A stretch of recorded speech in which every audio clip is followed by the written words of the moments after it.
Hey Fortnite Crew, welcome back. Need to cancel your Fortnite Crew subscription on Xbox.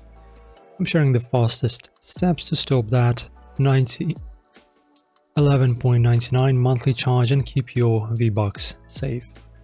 So to cancel your subscription on Xbox, follow my steps. So if you're doing it via browser, head to accounts.microsoft.com and sign into your Xbox linked Microsoft account. Click Services and Subscriptions at the top. Then select Turn off Recurring Billing. Confirm to stop charges.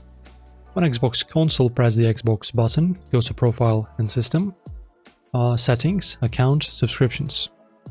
After that, pick Fortnite Crew, choose Manage, and switch off Auto Renewal, and you're basically done. Now you've successfully cancelled your Fortnite Crew. Smash that like and subscribe to our channel for more such tutorials. See you next time, my friends.